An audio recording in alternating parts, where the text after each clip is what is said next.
There you go. Oh my God. Hello, America. We're back. I mean, we're back. We had a little bit of a rager last night. So as usual, tired. we do our talk show the day after our rager.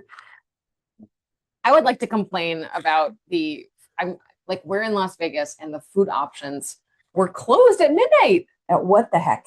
I realize it's Monday. It's like, you know, it wasn't closed, room service. I know. I know. I'd like Guess to who got a pizza? that my per diem only covers one meal a day. Oh yeah, same. Actually, same. It's not a poor company. ModMed is, I really don't know much about financial, but it's an amazing company. Okay. Introduce yourself to our millions of fans. Guys, I'll talk to you. Bye, HIMSS. Amazing. We don't know what's going on. Dr. Joel Salamon. Hi, I'm Joel Salamon, as you well know. I'm the medical director for pain management for ModMed. Sounds great. I've been the medical director for about a year and a half, but I've been in practice now for, I'm kind of old, 30 something years. And I've practiced in all kinds of practices, from a huge anesthesia group to now I'm in my own solo practice. Yep. Right. Is it the best? It's the best because I get to make the rules. What is your per diem in your solo practice? more than your corporate per diem? I love this. My per diem in my solo practice is whatever my office manager. That's right. Yeah. That makes sense.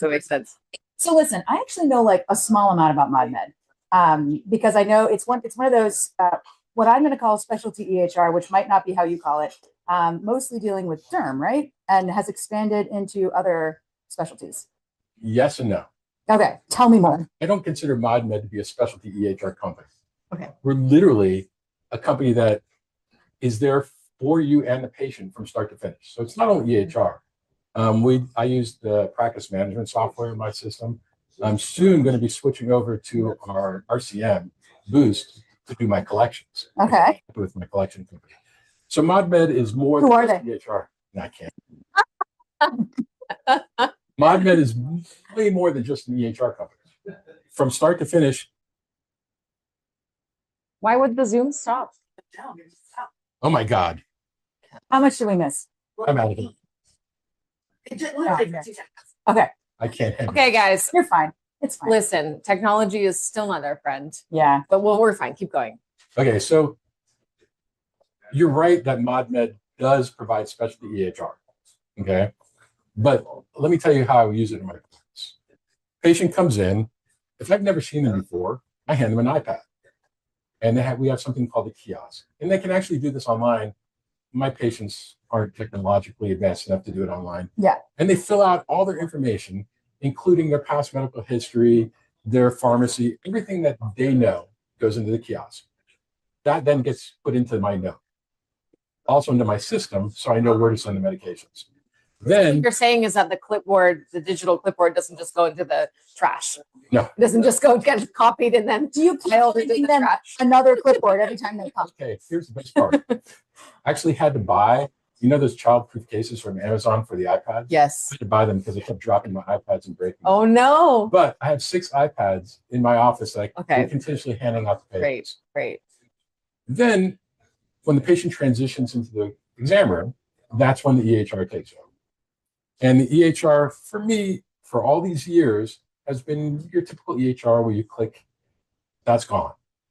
Now, I've only been using ModMed Scribe, now 2.0, to do every patient visit. I say this, nobody ever believes me.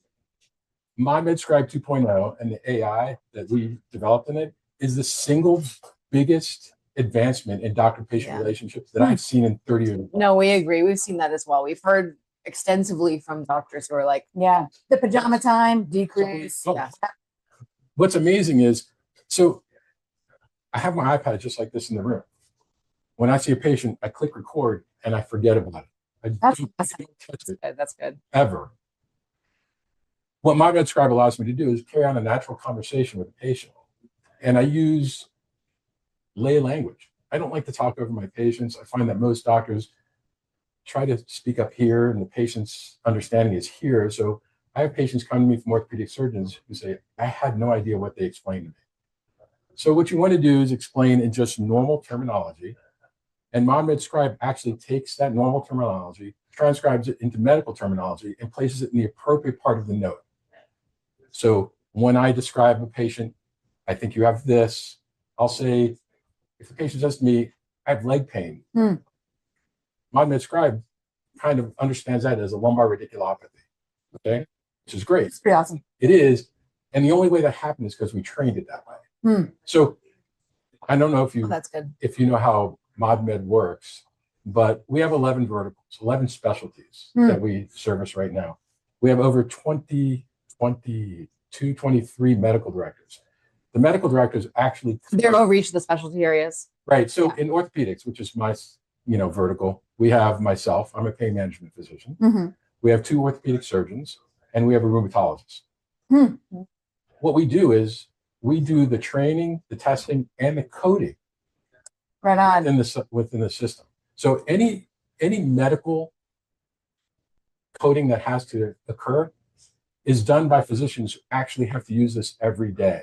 Got it. Actually understand the medical terminology and what we expect out of a note.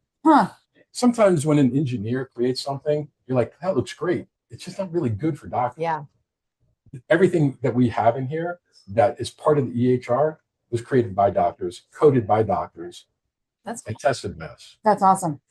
So you guys are in an important EHR space. There are, tons of specialists. They're not part of, they have not been so far really part of a lot of accountable care programs. They've not been sort of subject to some of those requirements. Some of those things are also changing from the ASTP ONC side on deregulation. There's also a big push on information blocking. How are you guys looking at like information blocking complaints that might be coming down soon, or the need from those individual, doctors and specialists, like what they need to be part of like interoperability and accountable care programs. Like, how are you guys thinking about that shift? So Are you worried I'm not worried about because HHS OIG sending you a nasty message? you know why? Why? Because we have amazing compliance and legal team. Everything, like literally everything that we do has to not only be run by us, but it has to be run by compliance to make sure we're in compliance.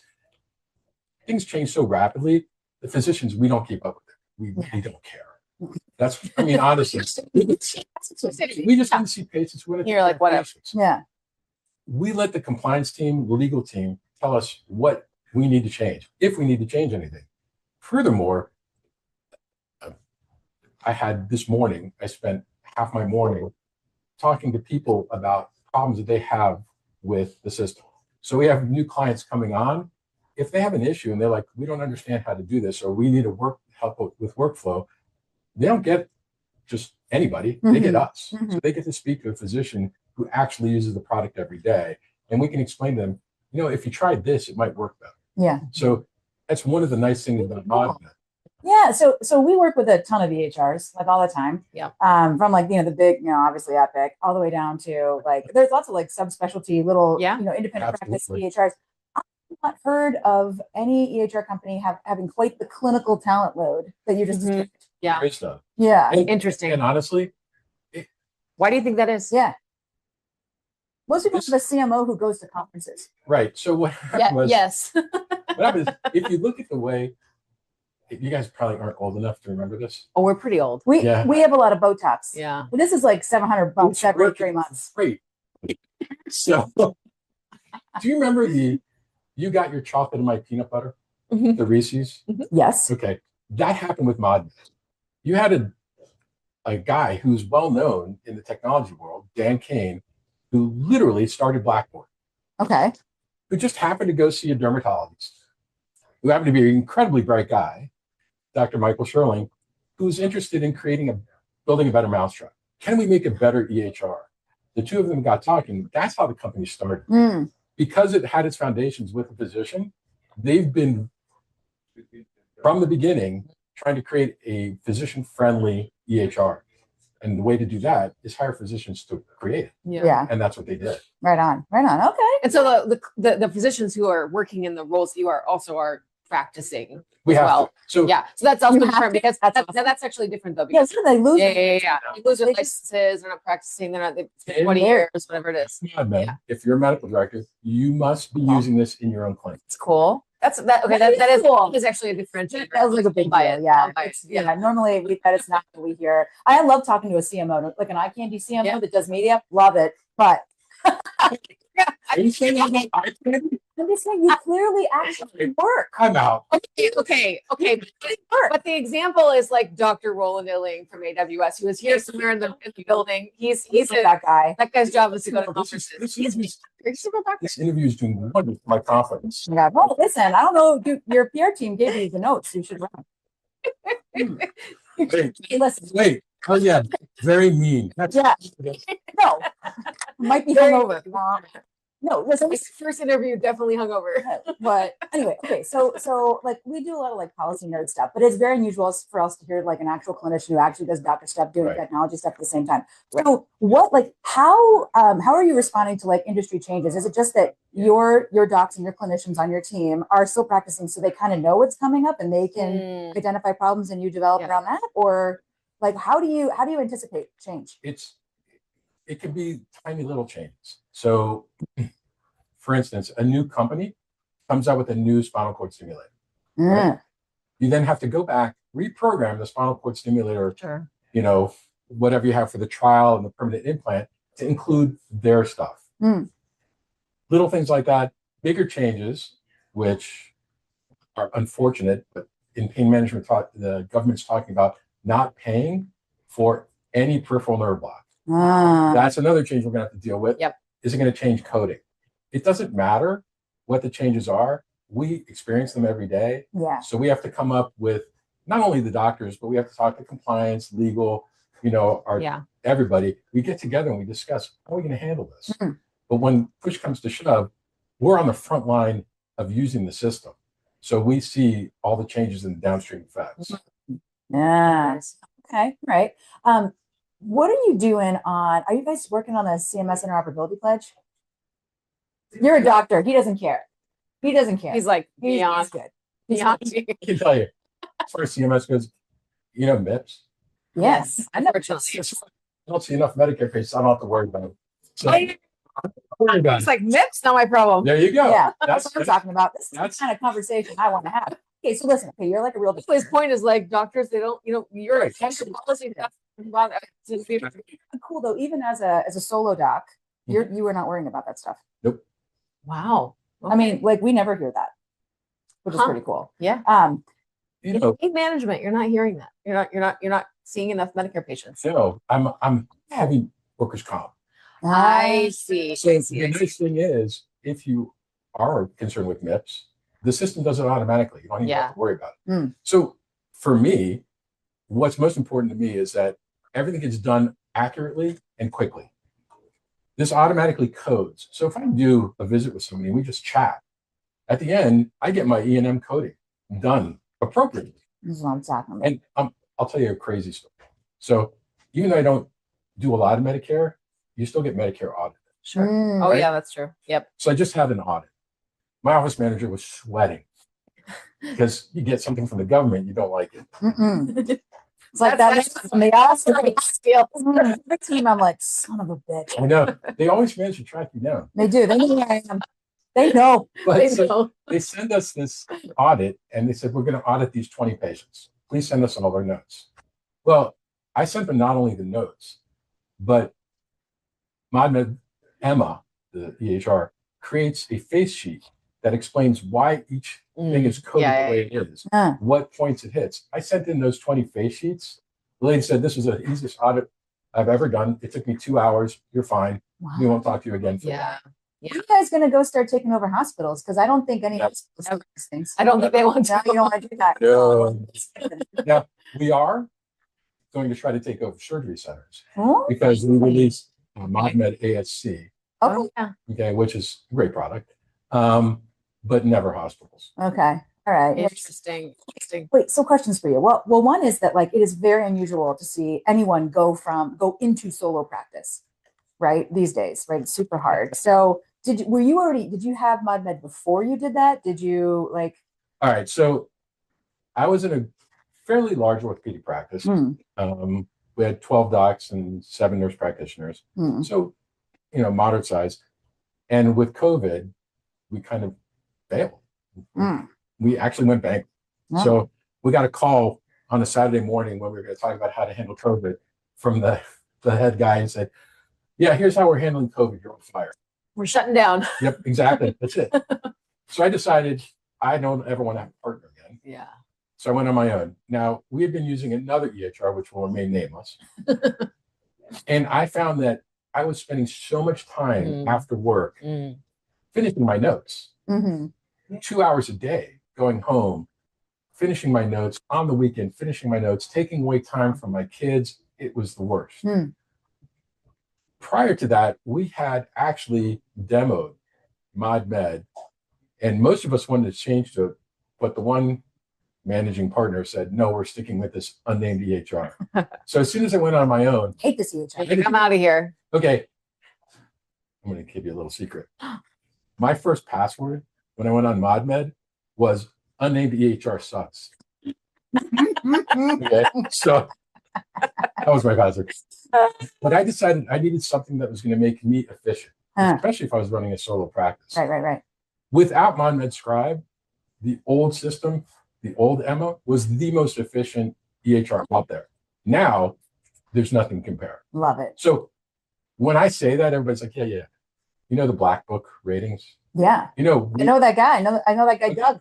Yeah, well, we took #1 in every specialty. Shut the front door. Orthopedics, my specialty, has been the #1 EHR for 8 years in a row. Sweet. I know. It's pretty good. Love it. And now with ModMed Scribe, I've used it. We just finished beta testing. We're releasing it to general. We just released it a couple days ago. What's today?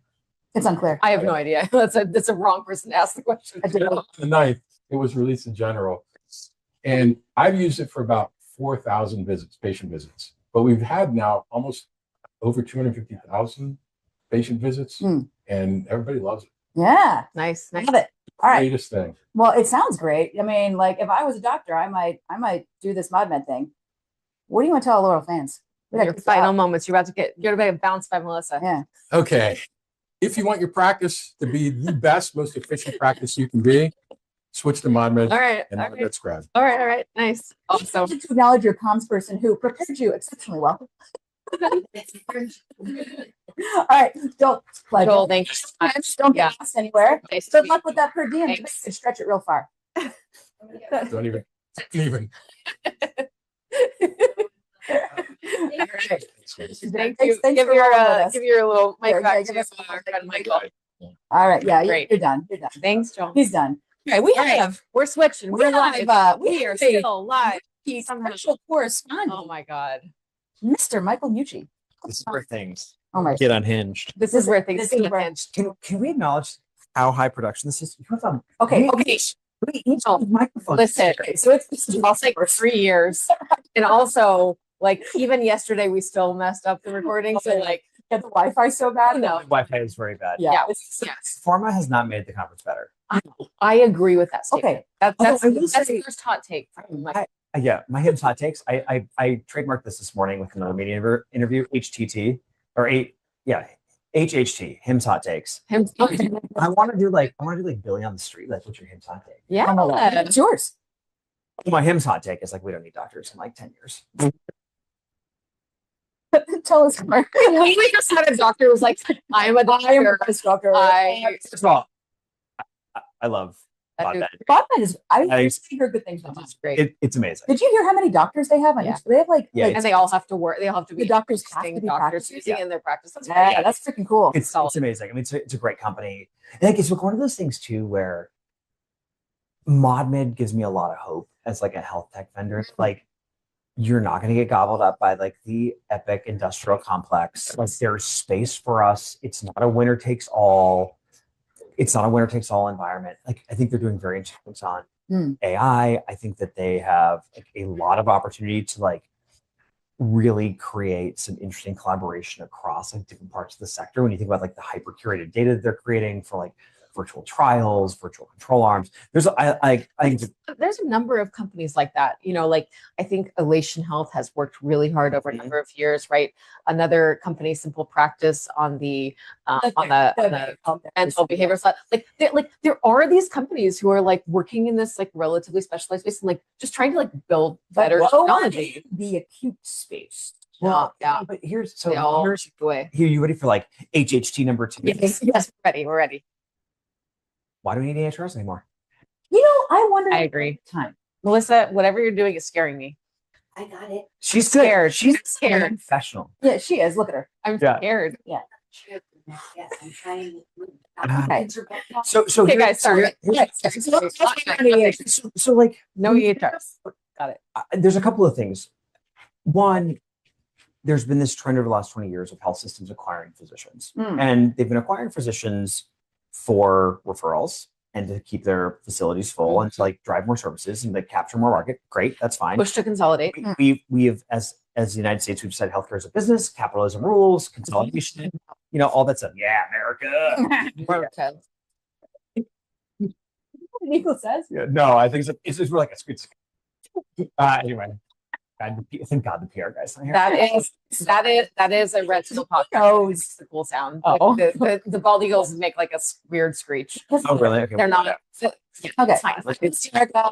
Some rules. They're like California bird. Birding. Stop. Like, but so when you think like what the promise of an EHR is, you go back to, and I hate that I'm old enough to remember these original EHR pitches. It's like, Yeah. you like go from paper to EHR, you'll be able to bill so much more. Like Totally. upload. That was the pitch. It was like a I was there. it was like a value graph. Yeah. Me too. We were there. We- I tried. Sorry. I don't know where. I don't think you were. I wasn't there. But then so you implement EMR, and then now you've got this next wave. You got everyone doing like computer assisted coding and like AI and scribe and like extract more value. At the same time, like payers are like hemorrhaging cash and like I don't have much love for payers, but I'm just like, when you think about what it was like a value. Now you've got this like really interesting thing. You have providers who are frustrated with their existence. You got some providers who want to be entrepreneurs again. ModMed's helping a lot of these independents, but realistically, like the core functions of what an EHR does, like billing, coding, documentation, like you don't need to be, you have something listening to you. These ambient scribes can be completely headless. So then, like, what do you need? If you're an independent practitioner, you need a CRM. You think about 100%. It's like marketing. Yep. Outreach, engagement with patients, getting them to come back in, whatever it is, right? I have a concierge physician. Why? I don't have a concierge physician. Did he move too far away from us, Melissa, that he's on the screen? He's like, he keeps moving. I mean, I'm afraid. He's trying to I'm afraid of distance cats. himself. You worried about my like, Exactly. I'm worried that we're like bald eagle cats that come down and like steal my dog. That's actually more likely. Yeah. But so if you're a physician and you want to be an independent practice physician, say that you work for a large health system, what do you want to know? You want to know, like, what do I need to do today? What's changed on my panel? Like, so many for providers and physicians are like in this almost reactive mode, reacting like their schedule runs them versus like, and they work for the tool, so the tool's working for them. Yeah. So I've been thinking a lot about this, and a lot of like what we're working on Arcadia is, how do we enable you to be a better advocate for your panel? And how do you create the front door where if a patient texts you, like I can text my car dealership right now being like, hey, I need an oil change. I'm like, it's talking to me. It's a person. It's like getting what I need. Like we are being trained as consumers to like respond to always on, like all these communications. And if I texted my non-concierge provider, it would be like you're texting the main phone number of a health system. Like you have to call the switchboard, you have to wait. Like that's completely broken. And so I think that there's this world in the not so distant future where you don't need any of them.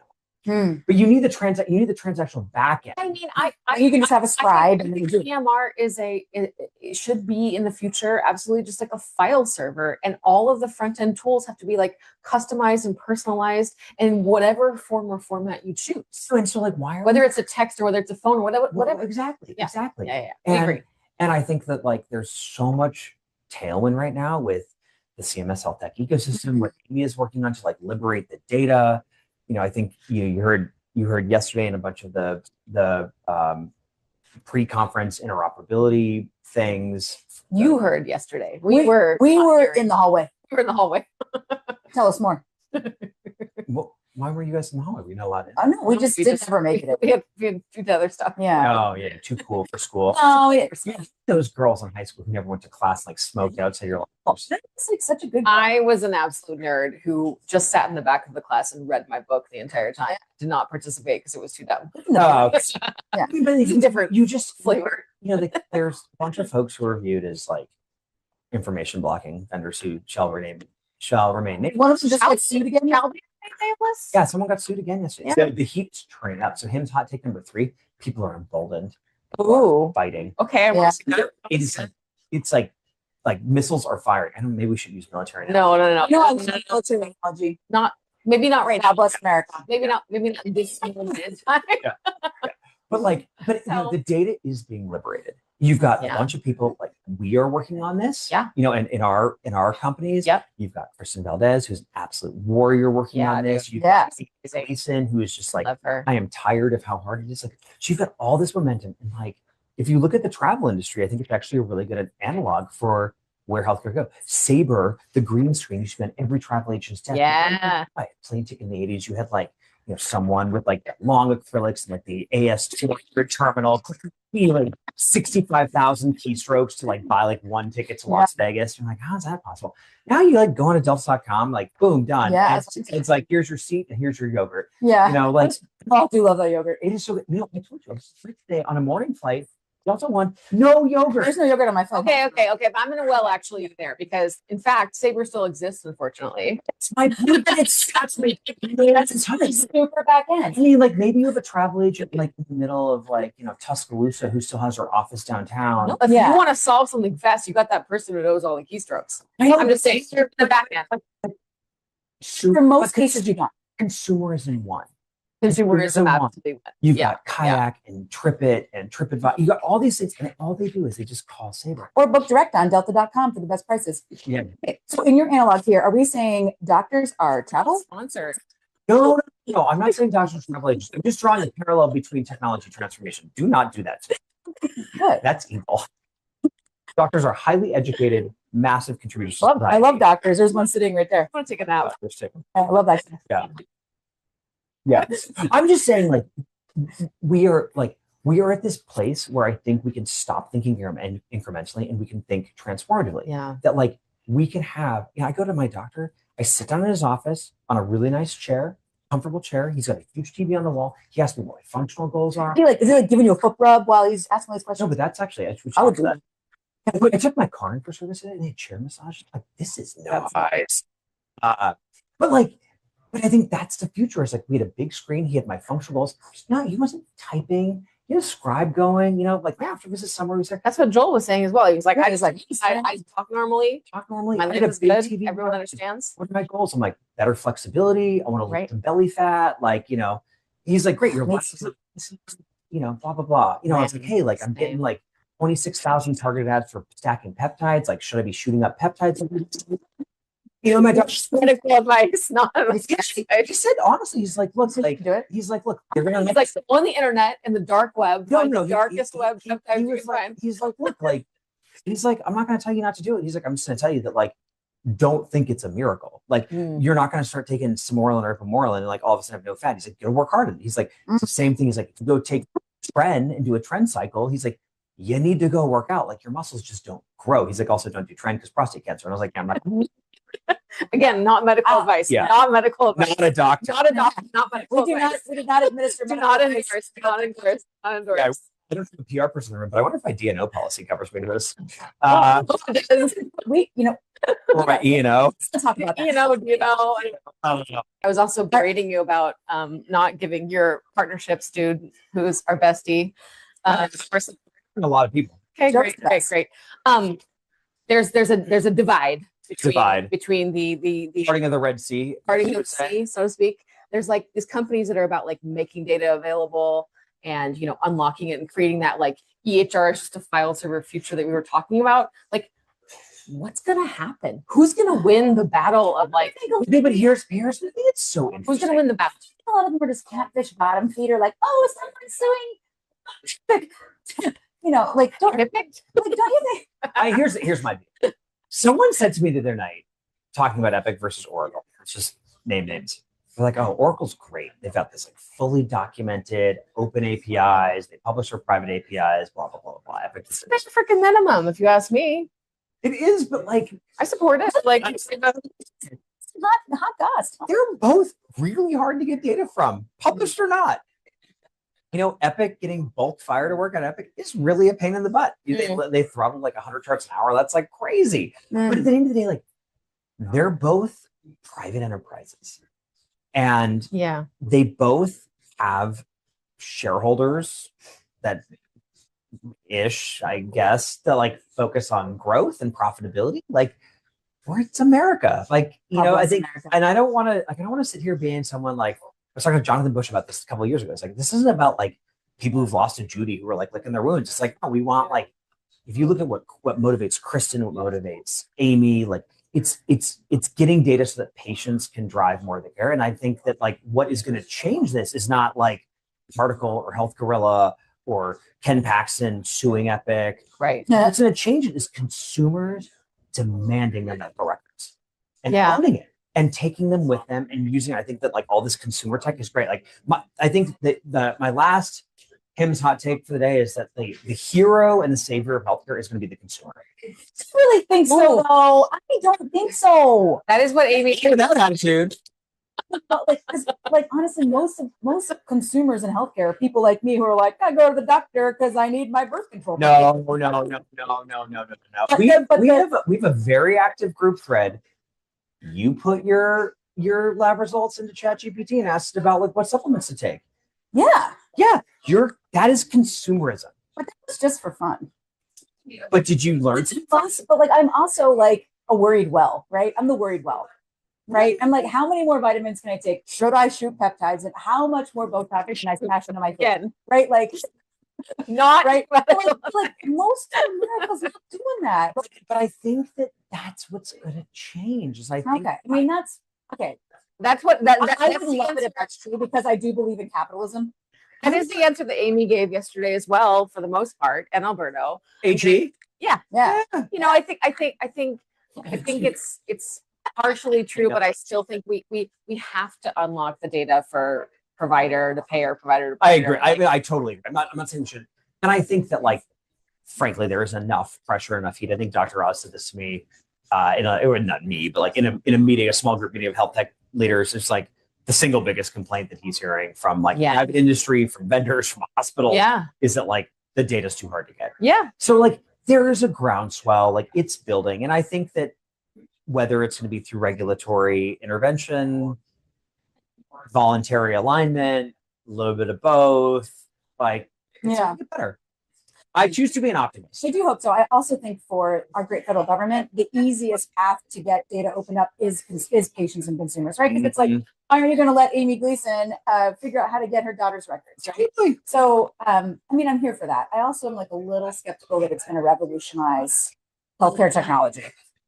Yeah. I mean, I think we've got like a classic, I'm an economist by background. We got a classic supply and demand problem. We do not have enough doctors. We have too many patients. And we need to solve that problem. And the way to solve it is by allowing people to use AI Doctor. And AI Doctor only works if you have like a solid integrated data foundation. It sounds like a very similar message that both of us promote. Like Innovator, Arcadia, same story. Yeah, it's like, it's funny. Like someone was like, are you an AI company? I was like, sure. But like really, we all are. We all are. Like you can't be in this. Except for the Health Tech Talk Show.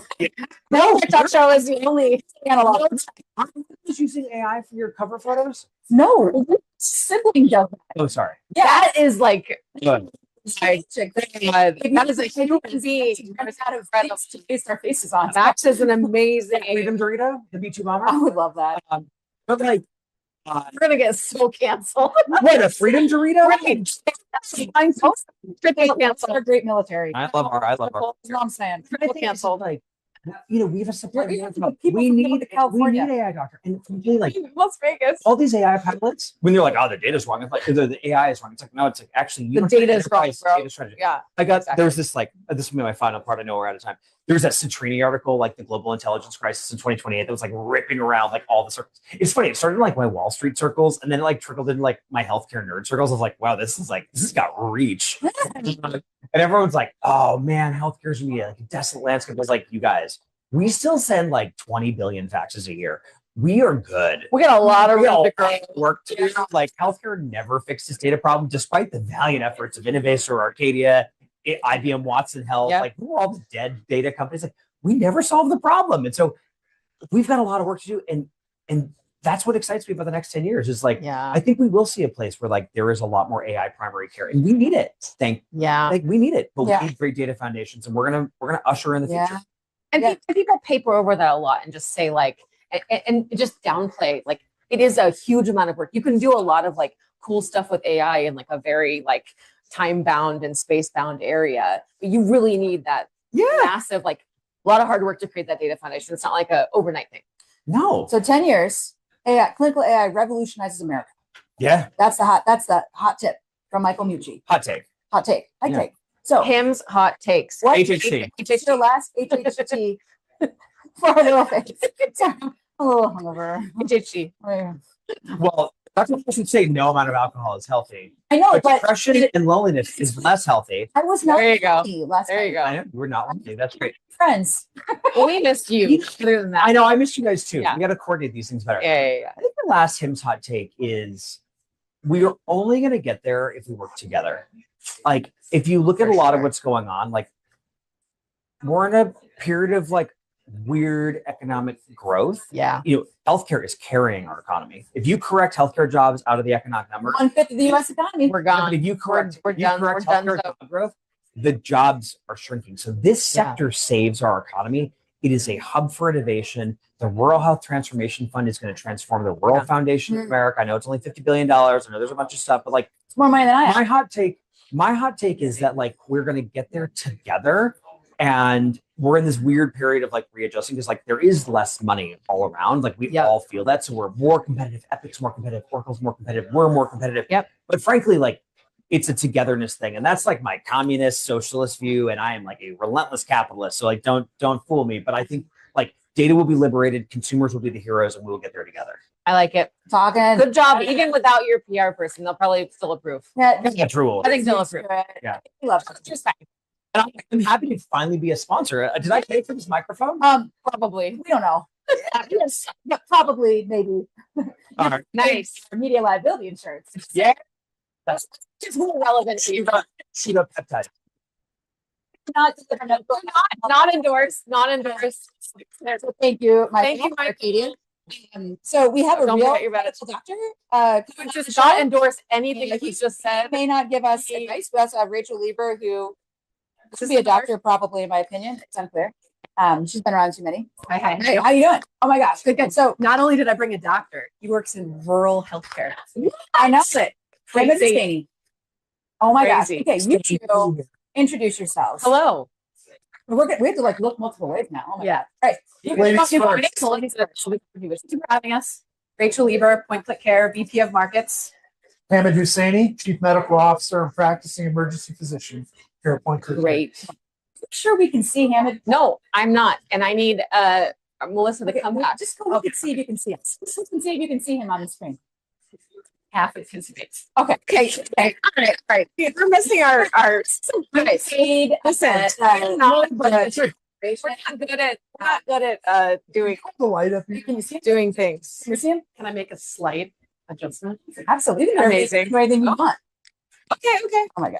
This is the health department. We make her. I was trying to avoid that. And then Kat, pull my chair back toward, go back towards, act like you like Lisa. Oh, okay. I do like we make our guests Yeah. do camera work. Yeah. Listen. I'm so nervous to touch it. No, it's a tight squeeze. Get tighter with him. On the computer screen, it's showing them. Oh, I wasn't even looking. Wait, what the hell? Oh, I see. I have 80% of my chair. Okay. We'll Go go back. again. Lisa, go back towards Hamad. All right. You We'll stay where you We'll are. be close, Kat. Okay. We'll just be snuggly. Okay, there was some. Okay, there we go. All right. Good. Now we're back. Okay. I feel pretty good. Oh, we couldn't see anyone, so we had to do an adjustment. Yeah, we need you to be Yeah. Okay. Anyway, all right, restart. here. Oh my God. We already Okay. heard. We're gonna cut that We part heard. out. Probably. It's unclear. Okay. So Straight over. over. We have Rachel Leiber, Hamad Husainy. Tell our loyal fans. Who we are? Yeah. I'm from PointClickCare, VP Markets West. I'm also with PointClickCare, the Chief Medical Officer for Acute and Care. Yeah. Hamad Husainy. Yes. So your name. Great. Hamad Okay. Husainy. Okay, so you guys, we've had like PointClickCare on in the past, and it's been great. Obviously, love you guys. What is even going on right now? Okay, so Hamad and I are living in the world of world health transformation. Yep. And trying to figure out who actually is going to benefit from this. Do you have any answers? Please let us So you know, is it large government crimes? Yes. I'm a little concerned we might be missing the point of getting money to rural doctors. So I want Hamad to talk a little bit more Yeah. about this. Is this like a hot take? Is this a HIMSS hot take? Oh, Might be. so we're gonna have to mark that for my phone. I like it. You know, so when I think of rural healthcare, I work in rural healthcare, guys. If you saw the hospital that I work at, Oh, here's I shout out to Lakeland Community Hospital in Haleville, Alabama. That's where I work my 3 or 4 shifts a month. When I show up, there's 1 or 2 nurses there. We use FACEP still. We have an EHR that hasn't been supported in about 15 years. Perfect. I write my orders when I put them into when I put a patient in the hospital. Wow. And I still get all any kind of feedback on a spreadsheet, and it's all made. So this is rural America, rural healthcare 101. And so when we start talking about what's this rural health transformation, money going to be, is it going to get to the people that need it? Is it going to drive quality and outcomes in rural America? That's what I'm freaking talking about. Yeah. This is like the floor. Defining the floor of rural health is actually like not. We don't have that right now. And the floor. Would you say your hospital is the floor? It's close to the floor. You got a working fax machine. That's We do. Yeah, the fax machine. We do. We have 3 working hamsters, and so there's worse. Believe it, I've been Yeah. worse, but yeah. it's a struggle. The divide is very real. The divide is real. We talk at the federal level a lot. We hear, Dr. Oz and friends, and God bless our colleagues all working at CMS now, but they talk about we'll get the hospitals all technology. AI is going to solve rural America. How do you AIify a hospital that doesn't have a supported EHR and has a bunch of faxes? Amen. And it's like get the AI to send the fax. Think about it. Do you get a robot? Yeah, you to robot. use its eye cameras to scan the fax? It's sending the caveman TV with a plug. Yeah. It really, What am I gonna do? Right, exactly. And so, as we talk about AI, we talk about technology in rural America. We don't bring a consultant sort of approach to this. We're just taking a book, putting it on a shelf that will never be read. Yeah. Well, what do you think we should do? So what's also fun about us is being a part of PointClickCare now. We also get to understand the plight of the post-acute provider. And with the rural health transformation grants, what we're learning from the providers we're talking to directly, they are placing orders in their acute EHR, and then they're referring that patient to one local hometown post-acute operator who might have a certified EHR. They very likely still don't have a certified EHR, and they need to walk across campus, walk into that other building and duplicate the order entry. Yeah. They want to assure that when the patient actually arrives, that the orders will be activated immediately. So what are they doing? They're double documenting. And that's in one town. Like if we can't solve the interoperability problem for your neighborhood hospital and your neighborhood post-acute provider, we're not going to do this at scale. So what we're trying to do is just look at these really hometown microcosm examples of where we're not interoperating, and PointClickCare is trying to focus on use of the grant money to solve those local problems. Yeah. There's major concern from these hospitals that as the CINs come in and consolidate healthcare, they're picking up these small hospitals, and so the money's going to end up in the mothership, and it's not going to get used. So one doc we work with out in Grand Rod, Oregon, LeGrand Hospital, if they could just make a capital purchase with these grants to buy a CT machine, like that's what they actually need. Which you can't do, right? Which you can't do. They're not letting Yeah. it. But that's what they actually need. And so Totally. we're trying to listen to those docs who are like, look, I need revenue driving capital investments that are actually going to help me have the patients be taken care of. But I also need to be able to talk to my post-acute facility because there's one in my town. Like that's a problem that Hamad and I should be able to solve. Yeah. In terms of, and just a little bit of context, because you didn't say it, you're coming from the payer and what was it? Yeah, acute Yes. and payer. Sorry, acute and payer. I was Yes. trying to remember the PCC word. The acute and payer business connecting to the Post-acute. post-acute. Yeah. Yes. And so one of the other problems is, okay, there's a lot of these different, there's clinics as well. There's critical access hospitals, Yes. rural clinics, all kinds of things. There's hospitals in rural settings. And the problem previously to access technology of various stripes is like the numbers of providers and the numbers of lives, the number of people who are covered there is such a low number usually that like a fancy company like Innovacor or whatever has this technology, potentially also what you guys do, wouldn't be able to directly contract with one of those small Yes. locations, right? Yes. And that's hopefully changing. There's like subscription models, there's things like that. So I don't know how we solve it necessarily, because the solution, as you noted, is like, oh, there's a clinically grid network, they're going to acquire them, they're going to do the referral thing, and then the money goes back to, like you said, motherships. Like, how do we solve that problem of being able to work with those smaller practices? Here's what I love about rural health transformation. The states are, which we love states' rights. God bless states. God bless states' rights. That's right. The states that are doing this well are taking a two-pronged strategy. Yeah.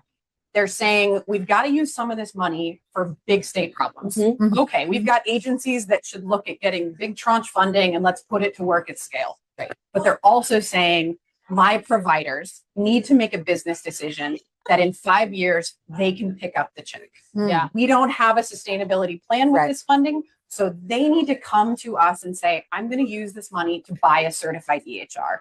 And eventually I'm going to be ready to absorb that cost because it's going to help me drive more revenue to my building. So I'm ready in 5 years. And I think that the more that those states show that they're actually listening to their actual providers of, I want to use this money to do this thing, and then make it easy for them to go get the grants, we're all on board for that. And Yeah. if those providers choose certified EHR for post-acute, we're all in. We will help you. They can't do HR licensing, can they? Isn't that an excluded thing? They Is there some There- workaround? there- I think, especially for post-acute, if some of the facilities Maybe, that okay. are not on an EHR Got are it. able to do Got that. it. Got it. I think the deal is, if you have an EHR, if you're Epic, as an example, They're you can't basically be saying you can't like use it to like to add- upgrade. yeah, or like to develop something new that they're going to commercialize. Yeah, Got it. yeah. At least to what you said, a lot of us on the EHR side are going, that's the last mile, that's the last facility. Am I Right. going to reach them? Okay, well, we still need to try, because in your town and in La Grande, Oregon, they're not on a certified EHR, and they deserve to be. Like, from the time of meaningful use, we didn't get these dollars in the hands of post-acute providers. They're waiting for help. And I think this is the first way that we go, you need to be in the interoperability network. And this is the way to like Yeah, get the ground infrastructure in place to get you in the conversation. yeah. Sure. So I know for some states, they have put in incentives to get post-acute on. Yeah. Behavioral health as well. There are some states. And I know that, like, Congress, like, we never know if Congress is around. Like, if they like came to work I that haven't day. heard from them in a while. Well, they did talk a little bit. It's only the State of the Union. But they didn't do that. I would love to be a congressperson, because it sounds like you don't have to go to work. Wait, Don't you think I'd be great at it? yes. I think you'd be great at it. Yeah, I'd be Yeah, I would definitely. I would staff you. I would definitely. Yeah, you would staff. You would staff. I'd be a good council member, because I feel like they really don't do very much. Anyway, at the Senate Health Committee hearing last week with Dr. Tom Keene, many of our fine senators on the Health Committee were talking about, they were like, Dr. Keene, why didn't behavioral health providers get incentives? Blah, blah, blah. And so he's talking about it. Now, again, we don't know if they're ever going to come to work and do anything about that, but I know it's a conversation and it's important. It just, this might be our last shot to get the last mile provider. We've got I it. think. I think it We've got to is. do it. Yeah. Like, it's time. Everybody talking about I that. think it I is. got freaking like Deloitte and McKinsey doing all of the procurement for all this day. I don't know what's going to happen. Yeah. Nice. Okay, so what happens next? Right, the timeline. Like we're in the timeline right We're in now. the The timeline is happening right now. So what's Some right states now? are kicking butt. Yeah. Shout out to Alaska. Alaska got a lot of money. Not only did Alaska get a lot of money, but they also like wrote the plan on how you get the money out the door really fast. And so other states are looking at the great state of Alaska Yeah. going, oh, okay, there's a way to unlock the dollars. And I think we need to unlock the dollars pretty fast and Yeah. show some outcomes that like the money is in the They have hands of to, the or they- providers, and they're actioning the technology, they're actioning workforce, they're actioning capital. like we've got until October to get some real points on the board. And what we need here is we don't need to bring, from a technology standpoint, interoperability standpoint, every hospital in America up to the Kaisers and the Mayos, Right, No. right. Cleveland Clinics of the world. What we need is just a literacy of technology and AI that drives value from a more of a global rural perspective. There's going to be some leaders and some laggards, but the point is how do we bring everybody in? I think that was the intent of this bill. Yes. If we're really looking Yeah. at the genesis of it. Yeah, I think absolutely was. And I think the industry is seeing it as a big boon for tech, AI especially. But as Lisa is famous for saying, AI should be deflationary. Yeah, absolutely. And it should reduce costs overall. And I think people are seeing it as there's so much money. They're like, let me build. Yeah. I mean, I think the worst part about the worst part so far for me about Rural Health Transformation Fund and also the CMS Access model is the absolute mountain of like obnoxious LinkedIn posts where people are like, this is how we're going to make so much money. And you're like, no, that was not it. That was not it. That was not the point. It should be deflationary. We have to deliver with way fewer resources. Yeah. Like Yep. far fewer resources. Yep. So that's a problem for us. Like, I don't know, like no more LinkedIn. This can't be a 5-year infusion that at the end of 5 years we It's don't gonna be like have high tech. right? And all the age That can't be. We don't have an it's waiting for economic- the money. Like, Yeah. Yes. viability Yes. yeah. of the Exactly. rural healthcare system. So Okay. So, fans, what are your last words? Anything and anything. Last It could be words, about your please. in the Venetian. It could be about what you're learning. It could be He actually has a picture on his phone. Listen, I just wanted to show you you just to show how in Vegas, in HIMSS, man, there's so many smart people here.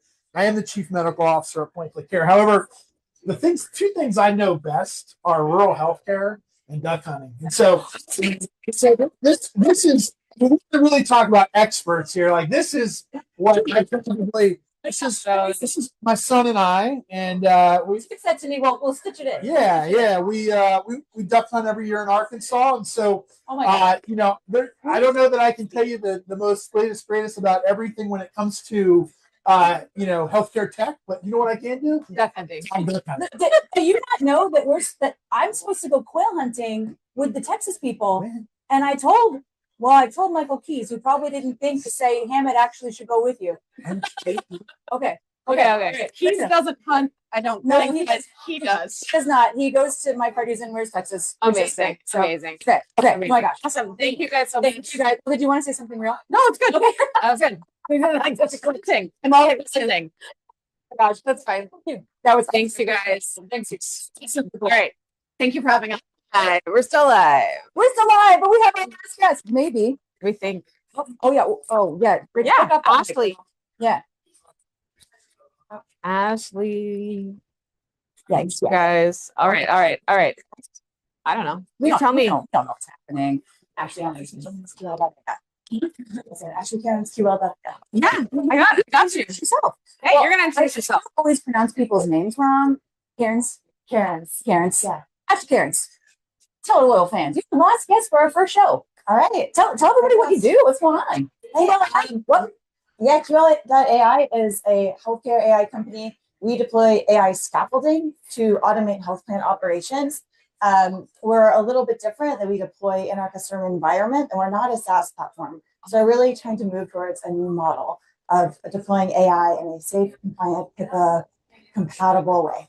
Awesome. And what kind of AI for what? For doing Yeah, what? operations, automating prior authorization, some of the easy ready scanning faxes, intelligent document processing, complex workflows that are beyond the chatbot, something that's you're need to connect the data from the documents into a workflow process and have a reviewer have a checkpoint, but it's kind of a custom. Every healthcare organization is different and they all do things differently. So it fits into workflows and can deploy to legacy systems, right? The healthcare, we're not going to redo our whole infrastructure overnight in a health plan or managed care organization. So it fits really well into those existing infrastructures. It comes with a lot of quick starts for healthcare. So claims data analytics, ontologies that are in the background so that it makes it easier to stand up the initial versions. And then every use case gets easier after that.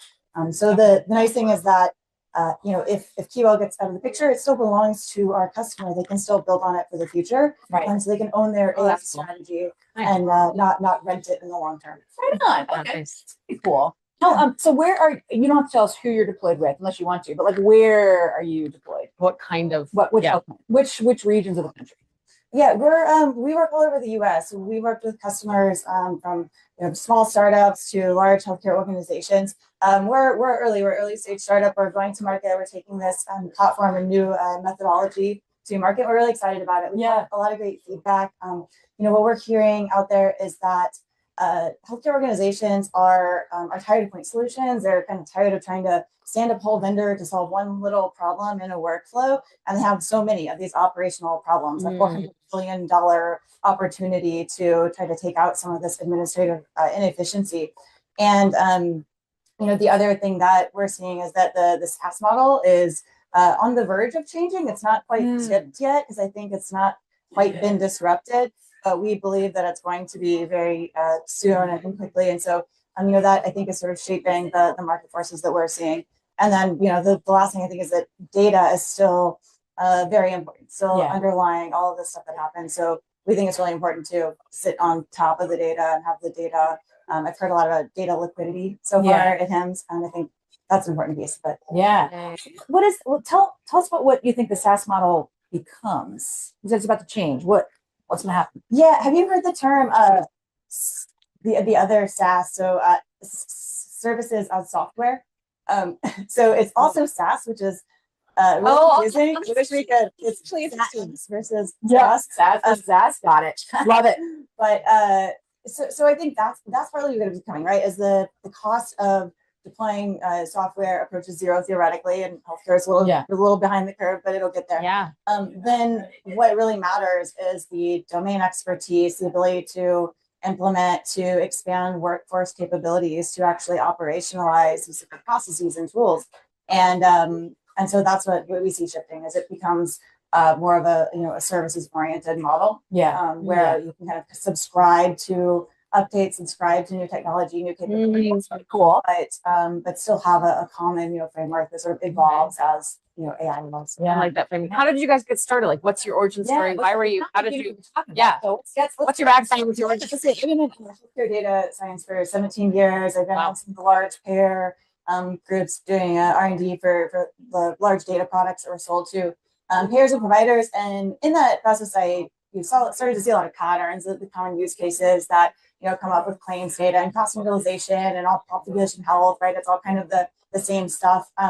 But then also the gap between what's kind of really happening with these healthcare organizations and the processes they're trying to run, whether it's prior authorization or care coordination or patient risk stratification to try to intervene and improve quality ratings.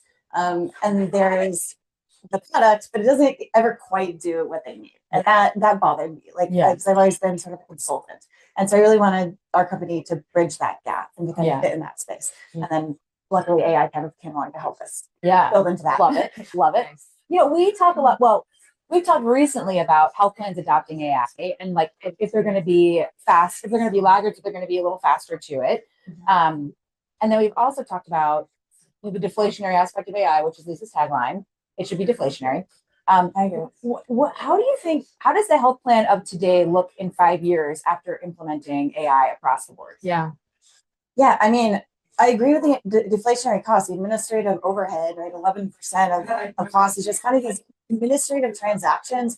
You guys have all done appeals on certain. I had a baby last February, this rare health condition that for some reason is so complicated, and I submitted 3 different appeals. I'm still in prior authorization or appeal processes, and I just got a bill from an anesthesiologist yesterday, and that was over a year ago, right? So those types of processes, Yikes. right? And even just the appeals, the paperwork, the this and that, right? All of that gets smoothed over, right? AI, I mean, I know that sounds really idealistic, but a lot of these processes were built around limitations of human cognitive capacity. And we need to have humans reviewing it. So that's the big transformational shift. Okay. So if you can imagine a world where there's unlimited human cognitive capacity, then all there really is that we need to do is to bridge those dots. I love that. That's cool. That's very cool. Say a little bit more about that.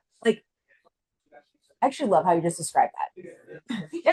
Unlimited cognitive capacity allows us to like not have to make certain processes so slow and manual.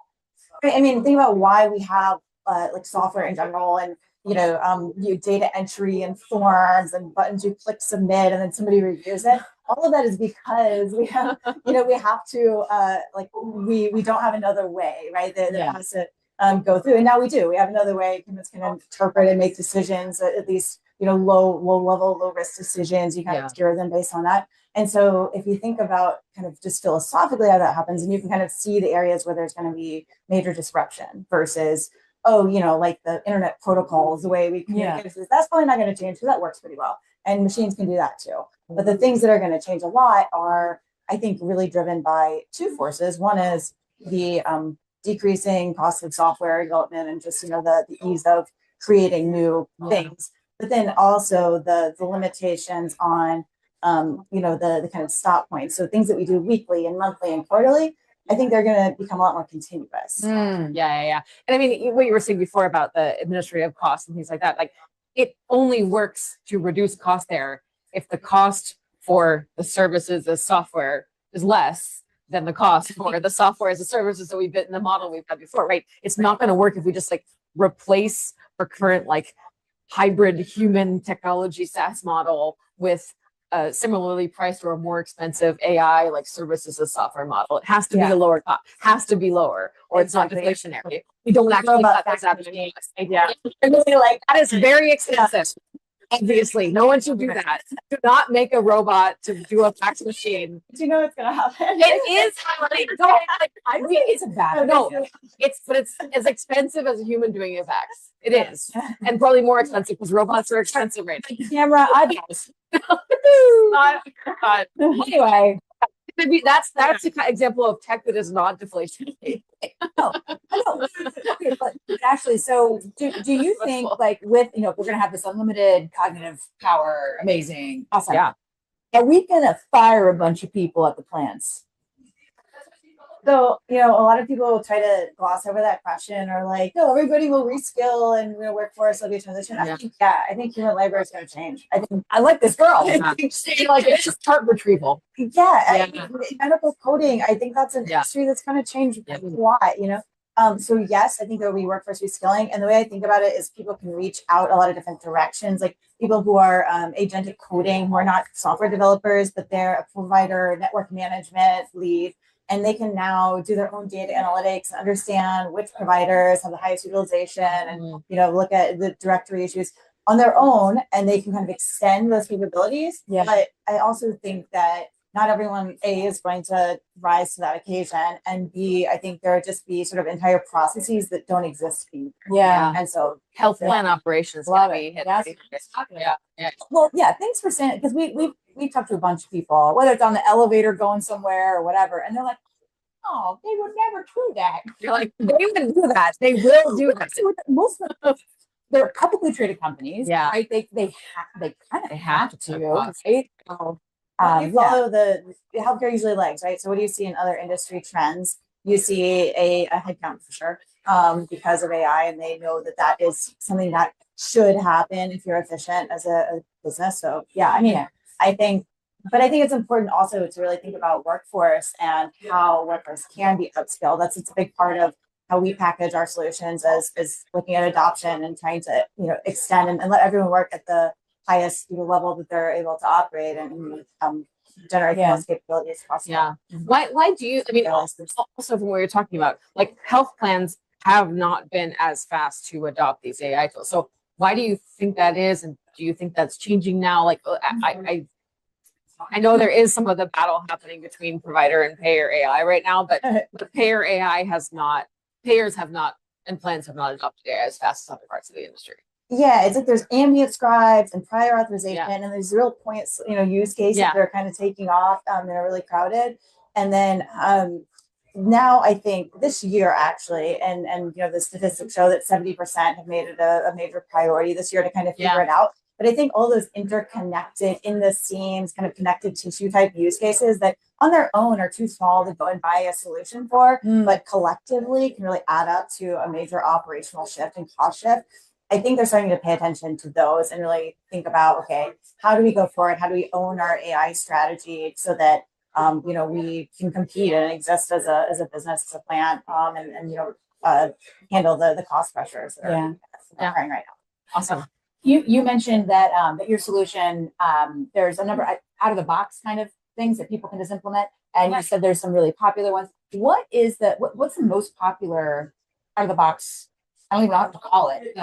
Part of your People love the AI analytics. Like you can ask questions of the data, like tell me about utilization, surgical trend in the last 3 quarters, and then break it out by ambulatory and non-ambulatory. And like those are those aren't just in the data, right? They have to sort of be trained into it. So we've trained some of our institutional knowledge into how to do those things, and we sit on top of kind of open source solutions. So for the claims data on top of Tuba Analytics, and so but it gives people a sense of empowerment. They normally have to go and ask for a report, and then it's not quite exactly what they need, and they can't really drill down into it, or maybe they like Tableau or some dashboards or something. But it's really gives you like this chat interface, and it's cool. It's like you can kind of ask questions and dive into it and drill down and see. So it's analytics, and honestly, that's not the most complicated use case, but it's one that I think people have really flashed on. Why have it be the most complicated when it's the one they want to use? So So we are almost out of time. Any final words for our surely millions of loyal fans for podcast? Tons.